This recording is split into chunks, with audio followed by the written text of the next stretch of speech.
Hi and welcome back to our One Big Happy Crochet Cowl-Along. I'm Linda Permann from One Big Happy Yarn Co. And if you still need supplies for this project, just click the link in the description box below and you can find everything you need to find a kit with the yarn and the pattern and any supplies to complete the cowl. So now you should have crocheted your cowl and you should have about 46 rows. I'm going to tell you how to count them so that we can finish this up. So my cowl is right here and every ridge is 2 rows if you have 2 at the beginning. So I'm going to flip this. And you can see there's 1, 2 rows. And now I'm going to go ahead and just count to make sure that I have 46 rows because that's how many the pattern calls for. So every ridge is 2. So 2, 4, 6, 8, 10, 12, 14, 16, 18, 20, 22, 24, 26, 28, 30, 32, 34, 36, 38, 40, 42, 44, 46. So I'm on my last row. Just finishing it up, and I wanted to do this last stitch along with you so I can show you how to fasten it off. It's super easy in crochet, but just in case you weren't sure. So here's my last stitch. There's that last V. I'm going to insert my hook and pull up a loop, single crochet. And now what do I do with this loop that's on my hook? It's really easy. You're just going to pull this strand through, but I'm going to go ahead and trim it first. And I'm going to leave about 18 inches because I'm going to use this end to seam up my cowl. So you can go ahead and err on the side of caution, make it a little longer. You probably just don't want this whole amount, but I told you we were going to use almost the whole ball and this is how much we have left, so I wasn't kidding. So now that I've trimmed that, I'm just going to pull it through the loop on my hook and you can see that's not going anywhere.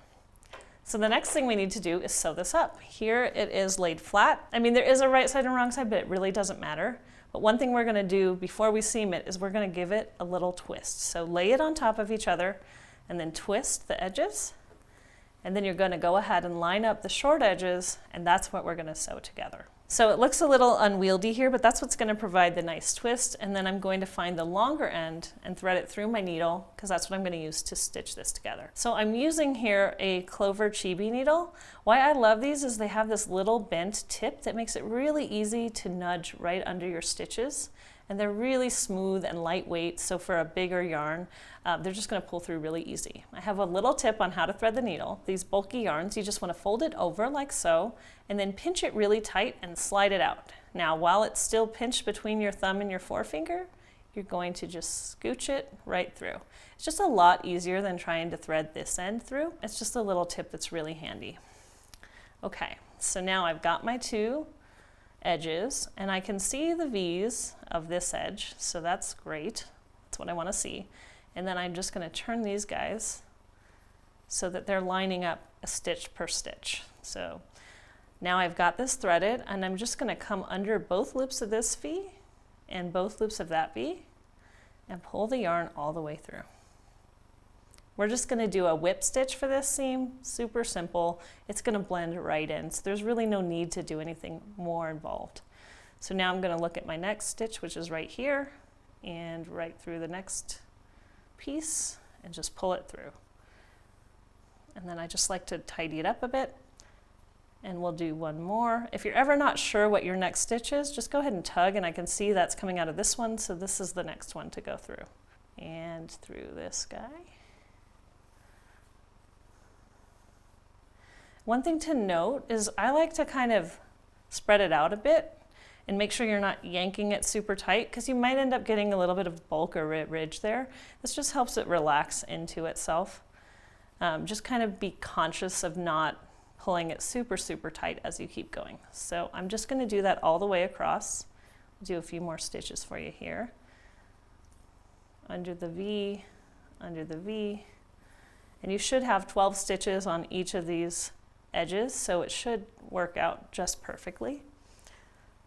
If you don't at this point, just sew a couple together. No one's going to notice.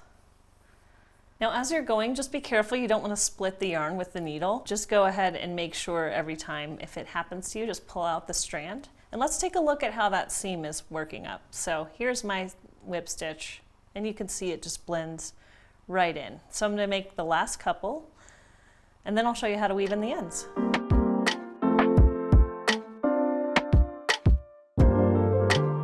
Here's the last one.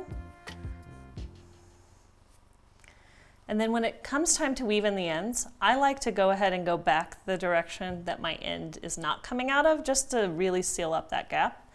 So the first thing I'm going to do is just insert my needle back over on this side under a bump or two of stitches.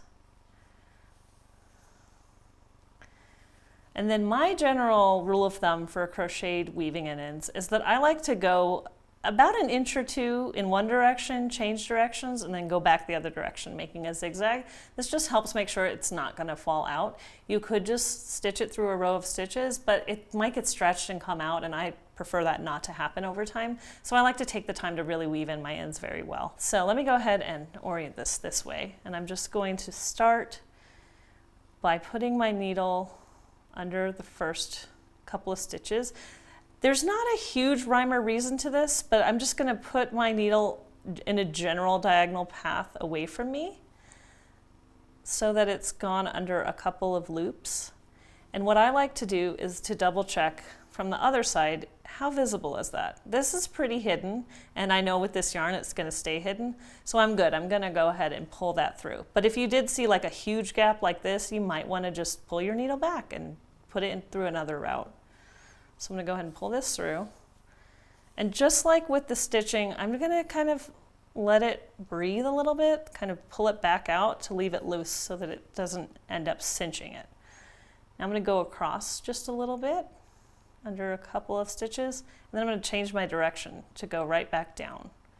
And again, I'm just following where the needle slides easily. It's okay if it's not a perfect diagonal, and I'm just using that bent tip to really pick up the edges of the stitches without splitting the yarn. So I have a little diagonal here. Again, you can just double check.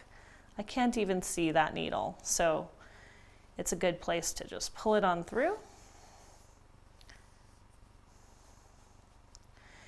And then I want to show you one tip as I do the last leg, because sometimes this happens. Maybe you didn't leave enough yarn.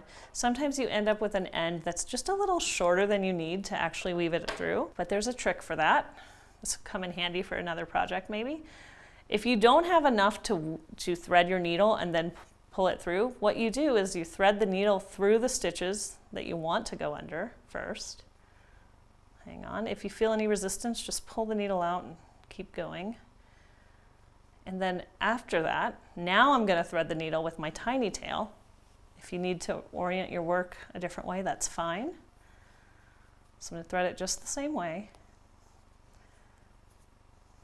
And now I'm going to go ahead and pull it through. And it's just going to disappear somewhere in there. So even that little short tail, I see its tiny little piece. I'll trim that off. But if you think you are stuck because you can't weave in your end, it's usually not true. Just weave in your needle first. So that's all there is to weaving in the ends. I'm going to go ahead and weave this one in, and then I'll show you how to block it. So now it's time to block your work. And I know blocking can seem like a bad word, but it doesn't have to be hard. In this one, it's really pretty simple. So why should you block? Lots of people ask me that. They're like, I don't want to block. And I always say, it's kind of like ironing your pants. If you want to present yourself in a clean, crisp way, you take your pants and you iron them. And if it's the weekend, maybe you don't. Blocking is a way to just give your work a professional finish. It smooths out any inconsistencies in your stitching. And it just, a lot of times allows the yarn to relax and sometimes changes the nature of the yarn. And in this yarn, you'll see I have a blocked sample here and an unblocked sample here. You'll see that if I line these two up, this blocked sample is much longer, so it's going to relax a little bit in length as we block it, and that's going to help it sit down around your neck. So for this project, I really feel like blocking is critical, but you'll see how easy it is in just a second. So once your piece is ready to go and your ends are all woven in, what you need to do is take a bowl and fill it with lukewarm water and your choice of wool wash. So I'm using a Cowl wool wash. You can use soak, you can use baby shampoo. If you don't have any wool wash, plain water is fine too. But the main thing is that you want a rinse-free detergent, something really soft and light, not something you would wash your clothes with, maybe not even like a lingerie detergent, but something that's not going to aggravate the fibers. So I just have lukewarm water in this bowl, and I'm going to place my cowl in the bowl and let it soak for at least 15 minutes to get fully saturated in the water. So you can go ahead and just gently agitate it with your hands just to make sure it's getting all of the water in. And then I just walk away and leave this for at least 15 minutes. It's fine if you leave it a little too long. It's fine if it's a little bit shorter. You just want to make sure the water is soaked through. Okay, so my work's been soaking for about 15 minutes. I can tell when I pick it up, it's just a lot looser and more drapey. So that's what you're looking for. And you're just gonna take the whole piece out and gently wring it.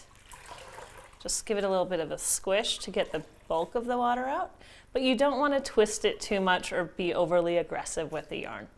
And then once you've got most of it out, all the drips, you go ahead and place it on a towel. And I'm just gonna straighten it out here and put the twist on the top, and I'm gonna wring it out. So just gently roll it into the towel and just press to get any of that extra water out of it. If you're doing a bigger piece, you could definitely use more than one towel, but for this, that's probably gonna be enough to get most of the water out. And you can see just right now, it's just super relaxed. I could shape this how I want to. And that's where you're gonna wanna take a look at the pattern and the finished dimensions. And it's supposed to be 24.5 inches around. So it's not a bad idea to get a measuring tape out and just give yourself a general idea. So half of that is 12 and a bit. So right now it's way longer than that, so I'm gonna actually stretch it up a bit. And that's where blocking can be really amazing for shawls or lace or things like that. It really helps things to bloom and really have the definition that you want your finished piece to have. So if you look at people's work and you think, oh, theirs is just always perfect, but mine's not perfect, they probably just blocked it. Like, it doesn't always have to be perfect as you go, as long as you take the time for that finishing touch. So I'm still finding this to be a little bit long. Some of that might shrink up as it dries, but I'm just gonna make sure that it's also about 6 inches wide. It's a little wider, so this has bloomed a whole bunch. And once you have it how you like, you can take out your measuring tape just to do a quick double check. And I'm right around 12.25 inches, which is perfect. If you're off by an inch or two, it's really fine. It's probably gonna shrink up a little more as it dries. And then all there is to do is leave it for about 24 hours or till it's completely dry.